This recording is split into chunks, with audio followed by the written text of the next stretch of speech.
La Gemara dans Traité Brachot dit qu'un pat bekisnin, on fait la bracha mezonot. Baruch ata Hashem l'Elokeinu melech haolam boré miné mezonot. Qu'est-ce que c'est pat bekisnin? Il y a trois avis dans les Rishonim, le rabbin du Moyen-Âge. Il y en a qui disent que c'est une pâte dans laquelle on a mélangé du sucre, du miel, des œufs, de l'huile, de façon que ce soit quand on mange le gâteau, on sent que ce n'est pas du pain.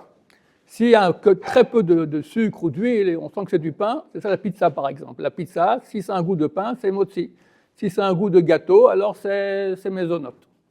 Deuxième définition, c'est que c'est fourré. Dedans, il y a quelque chose. C'est une coque comme ça, une poche dans laquelle on a mis quelque chose. Troisième définition, que c'est croustillant.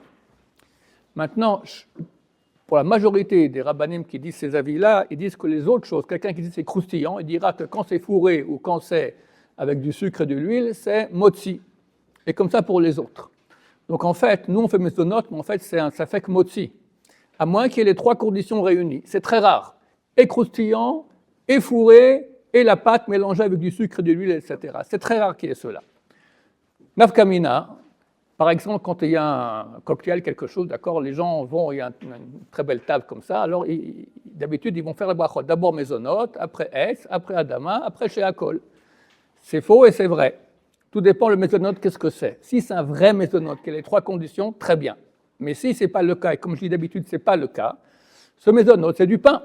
Donc si tu fais en premier matin mezonot sur du pain, fini, tu ne peux plus faire la bracha et, adama et sheakol. C'est comme un pain de tu manges du pain, tu ne vas pas faire dans le repas, maintenant on t'amène un riz avec un steak, tu ne vas pas faire sheakol sur le steak et mezonot sur le riz. C'est rendu quitte par le pain. Donc faire attention à cela et faire mezonot en dernier, quand ce n'est pas un mezonot qui a les trois conditions réunies. Baruch Adonai, l'olam, amen va amen, bonne journée.